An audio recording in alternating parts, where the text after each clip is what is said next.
तर आता पाहूयात मुंबई फास्ट.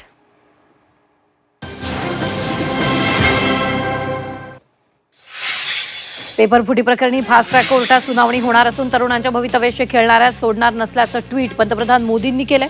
तर देशातील युवकांचं तुम्हीच नुकसान केल्याचा पलटवार राहुल गांधींनी ट्विट करत केलाय.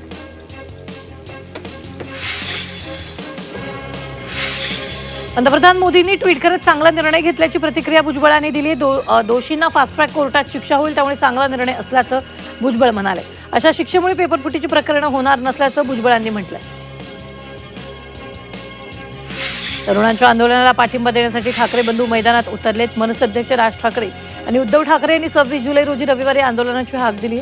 मुलांना मारल्यानंतर हा मुद्दा आता प्रधानांच्या राजीनाम्यापर्यंत राहिला नाही, तर पंतप्रधानांच्या राजीनाम्यापर्यंत गेला आहे, असं राज ठाकरेंनी म्हटलंय.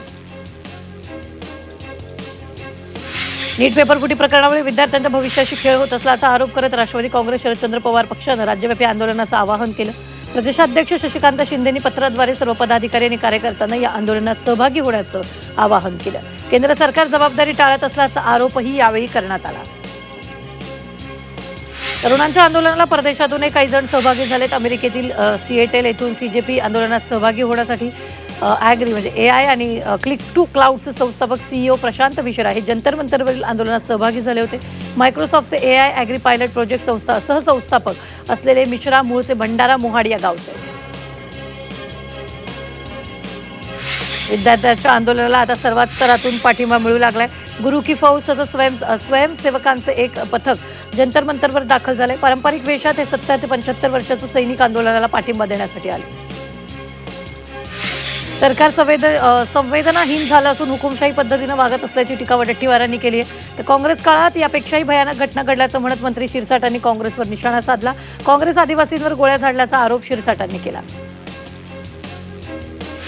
विद्यार्थ्यांच्या लढाईत आम्ही सहभागी असून सरकारला जबाबदारी घ्यायची नसल्याचं म्हणत खासदार वर्षा गायकवाड यांनी टीका केली. तर विद्यार्थ्यांवर अन्याय झाला, धर्मेंद्र प्रधान यांनी राजीनामा द्यावा अशी मागणी खासदार प्रतिभा धानोरकरांनी केली. मुंबईत विद्यार्थ्यांनी नीट परीक्षेतील पेपरफुटी आणि लाठीचार्जचा निषेध केला. रस्त्यावर उतरत सरकारविरोधात आंदोलन केलं. मात्र यावेळी पोलिसांनी धरपकड करत त्यांना ताब्यात घेतलं. पोलिसांच्या व्हॅनमध्ये कोंबून त्यांना रस्त्यावरून नेत असतानाच काही तरुणांनी पोलिसांच्या व्हॅनचा दरवाजा उघडला आणि विद्यार्थ्यांची सुटका केली.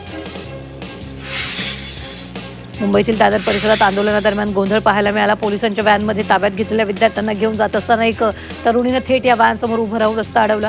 यावेळी इतर आंदोलकांनी जमा होऊन सरकार आणि पोलिसांविरोधात जोरदार घोषणाबाजी करत परिसर दणाणून सोडला.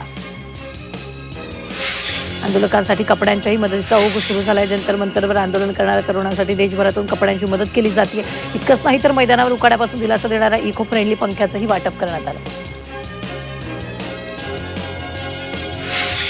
कल्याणच्या छत्रपती शिवाजी महाराज चौकामध्ये शिवसेना ठाकरे पक्षाच्या वतीनं आंदोलन करण्यात आलेलं आहे. विद्यार्थ्यांवर केलेल्या लाठीचार्ज विरोधात ठाकरे पक्षाच्या कार्यकर्त्यांकडून निषेध व्यक्त करण्यात आला. मात्र आंदोलनाच्या वेळी पोलिसांनी कार्यकर्त्यांना ताब्यात घेतलंय. सोनम वांगचुक यांच्या उपोषणाचा आजचा 26वा दिवस आहे. सोनम वांगचुक उपोषणावर ठाम असून रुग्णालयातून वांगचुक यांची प्रतिक्रिया समोर आली. आपण अजून जिवंत असून 11 किलो वजन कमी झालं असल्याचं वांगचुकांनी म्हटलंय. अभिजित दिपकेंच्या आई चिंताग्रस्त झालेल्या तरुणांना झालेल्या लाठीचार्जवरही त्यांनी प्रतिक्रिया दिली. मुलांना असं मारलेलं पाहून भीती वाटली. सरकारनं असं करायला नको होतं असं दिपकेंनी त्यांच्या आईनं म्हटलंय. त्याचबरोबर मुलांच्या मागण्या समजून घ्यावा आणि धर्मेंद्र प्रधानांनी राजीनामा द्यावा अशी मागणी त्यांनी केली. केंद्र सरकारनं शिक्षण मंत्र्याचा राजीनामा घ्यावा अशी मागणी ज्येष्ठ समाजसेवक अण्णा हजारेंनी केली. अण्णा हजारे यांनी पंतप्रधान मोदींना पत्र लिहून ही मागणी केली. लोकशाही जनतेचा आवाज दडपण्याऐवजी संवादातून प्रश्न सोडवला पाहिजे. मंत्र्याचा राजीनामा घेतला म्हणून सरकारची सत्ता जात नाही असं अण्णा हजारेंनी आपल्या पत्रात म्हटलं.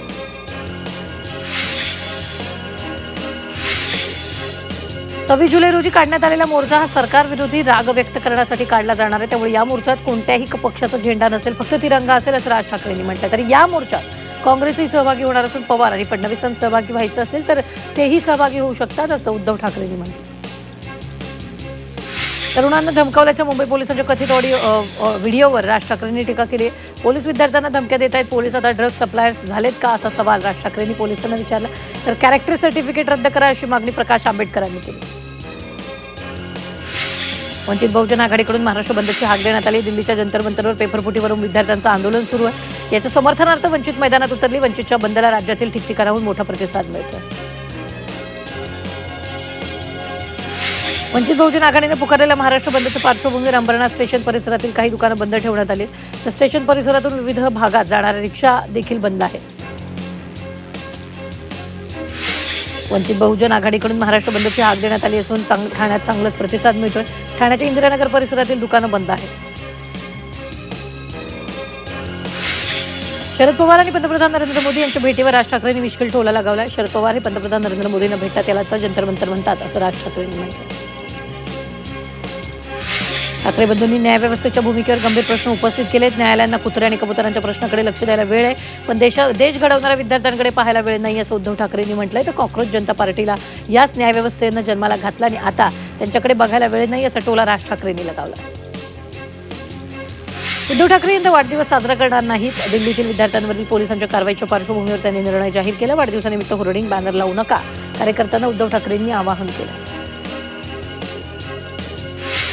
एडीएमसीत महासभा सुरू असताना हातात तिरंगा घेऊन शिवसेना उद्धव बाळासाहेब ठाकरे पक्ष आणि मनसेच्या नगरसेवकांनी या घटनेचा तीव्र निषेध केला. ठाकरे गटाच्या नगरसेवकांनी या घटनेच्या निषेधार्थ महासभा तहकूब करण्यात यावी अशा प्रकारचं पत्र दिलं होतं. मात्र महासभा सुरू करण्यात आली, त्यामुळे नगरसेवक आक्रमक झाले. एसटी महामंडळानं 1.5 वर्षात दुसऱ्यांदा प्रवासी भाड्यात 13.56% वाढ केली. त्यामुळे एकूण भाडेवाढ 28.50% पोहोचली असून ग्रामीण आणि सर्वसामान्य प्रवाशाच्या खिशेला फटका बसणार.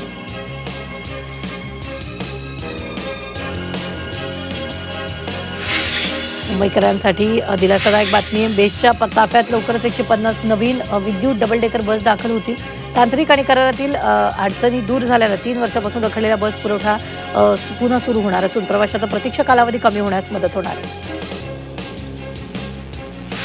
मुंबई अहमदाबाद बुलेट ट्रेन प्रकल्पातील विद्युतीकरणाला सुरुवात झाली. गुजरातमधील सुरत बिलीमोरा मार्गावर ओव्हरहेड इलेक्ट्रिफिकेशनचं काम सुरू झालंय. 320 किमी वेगासाठी 25,000 व्होल्टची अत्याधुनिक वीज पुरवठा प्रणाली उभारली जात असून सुरक्षा यंत्रणाही विकसित केली जाते. नवी मुंबईच्या रबाळे वाहतूक शाखेतील 2 पोलीस शिपायांनी कर्तव्य संपल्यानंतरही प्रसंगावधान दाखवत बेशुद्ध कार चालकाचा सीपीआर देऊन जीव वाचवला.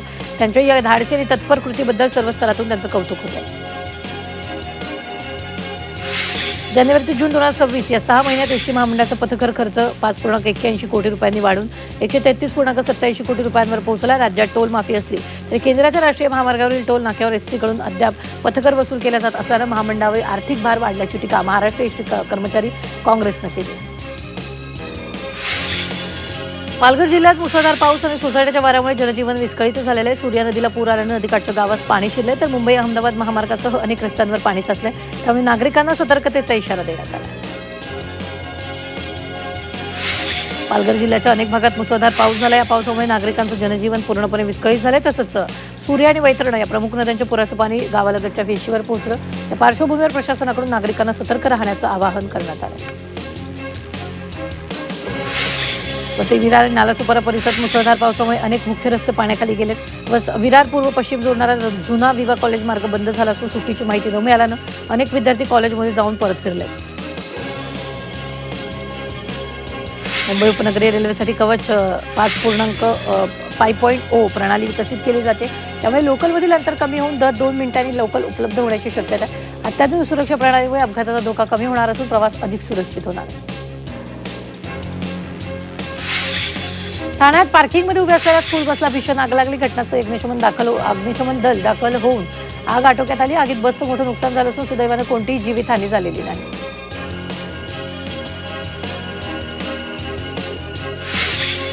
मुंबई सायबर पोलिसांनी सायबर फसवणुकीची रक्कम फिरवण्यासाठी वापरलेले म्यूल खातं उघड केलं.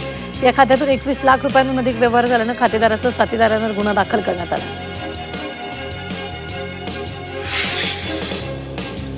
खरीप पीक कर्ज वाटपात राष्ट्रीयकृत बँकांची कामगिरी निराशाजनक राहिली असून 22,254 कोटींच्या उद्दिष्टांपैकी केवळ 38% कर्ज वाटप झालेलं आहे. जिल्हा मध्यवर्ती सहकारी बँकांनी 88% लक्ष्य पूर्ण केलं असून राष्ट्रीयकृत बँकांवर सरकार कारवाई करणार का याकडे सगळ्यांचं लक्ष आहे.